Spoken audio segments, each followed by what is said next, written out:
2001, the unthinkable happened. Word spread that a lioness in Kenya's Samburu Reserve had taken an antelope calf alive and was guarding it as her own. I couldn't believe my ears when I first heard about the adoption. I just thought, that's absolute nonsense. Give it a few hours and that lioness will definitely eat the calf. Saba Douglas Hamilton is wildlife conservationist for the Save the Elephant Trust. She rushed to the reserve to see for herself the lioness and a baby oryx antelope in one of the oddest animal bonds ever seen. And all of a sudden, there was this completely unheard of situation on our hands of a predator that had adopted its prey. She was named Kamanyak, meaning the Blessed One.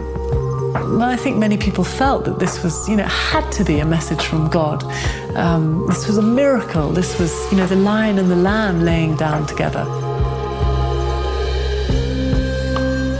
And Kamanyak really seemed to be infatuated by the baby. So they'd walk together and lie flop down under a tree and curl up next to each other. It was very moving to watch. But what seemed like a touching story was actually a deadlock, which kept a solitary lion from hunting and a starving calf from its milk.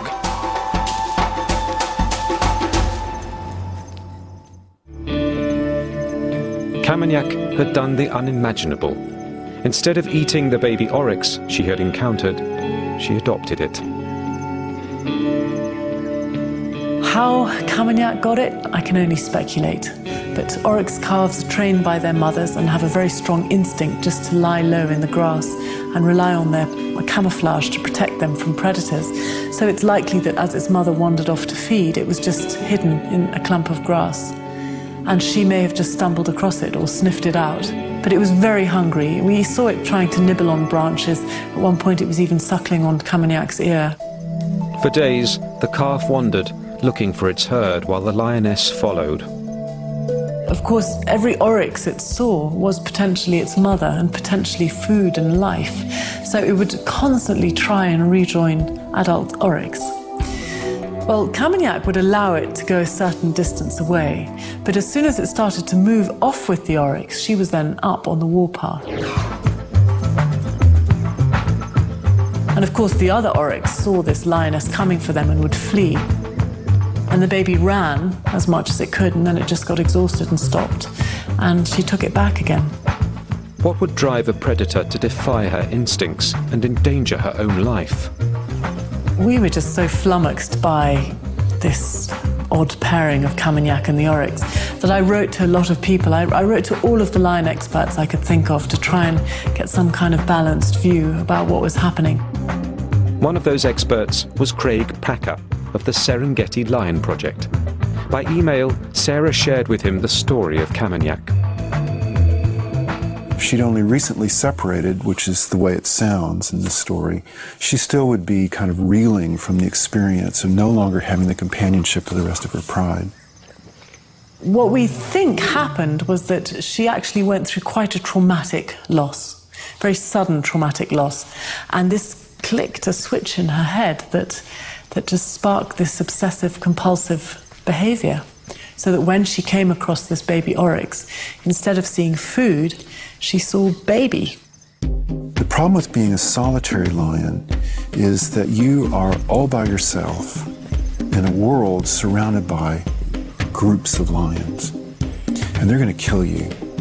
So if by misfortune a female ends up all on her own, she lives a life of utter terror because she has to figure out how she's going to get from A to B without being spotted, how she's going to feed herself without being discovered in a vulnerable situation by her neighbors. I think that in her state of mind, she's likely to be very frightened and very nervous, and I think that she found something that distracted and soothed her. Days became weeks. Kamanyak displayed little in the way of predatory tendencies towards the calf, and the pair showed no sign of separating. That we were so caught up in the bubble of this miracle that none of us really thought about the most obvious thing, which was that other predators would be lurking around. and make a meal of the calf if they got the chance. We followed Camignac and the oryx down to the river, and we were really pleased to see them going there because it was the first time that they'd drunk in several days. But of course, a river is an absolute haven for predators. It's where they lie in wait to ambush prey. And even if you have a lioness as a protector, it's no guarantee that you're safe. So when Camignac moved back up onto the bank and flopped down in the shade, she let the calf wander out of her sight for a few seconds.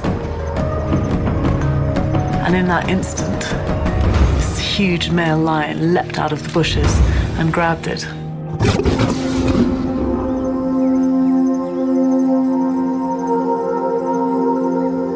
She was clearly terrified of the male lion, but she acted exactly as if she was a mother losing her cub. She couldn't leave the scene, and it was almost like this anguish that you could feel in her, desperate to try and save the calf, but unable to take on an adult male lion. When the oryx eventually died, the next day she went out immediately and she killed an impala and fed herself. So she was totally functional in terms of being a predator. It's just that she didn't equate food with the baby oryx. But her odd obsession was not over. Within a month, Camignac had adopted another oryx calf. After this first incident, Camignac actually adopted 5 more oryx calves, but none of them lasted as long as the first. Camignac's relationship with the calves she had adopted was not quite that of a friend, or even a parent. I think she's more like a jailer, in that she's just controlling this animal. She's keeping it close by. It's something that's very harmless and inoffensive. But she obviously felt very strongly for it.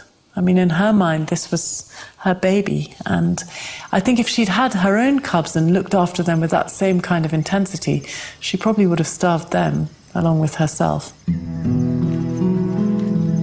In the wild, a bond between an antelope and a lion can't last, but it tells of the animal's ability to feel complex emotions. It was really charming to see them together. It was like something out of a fairy tale, that you had the calf and the lioness walking side by side. And there was a real sort of intimacy between them.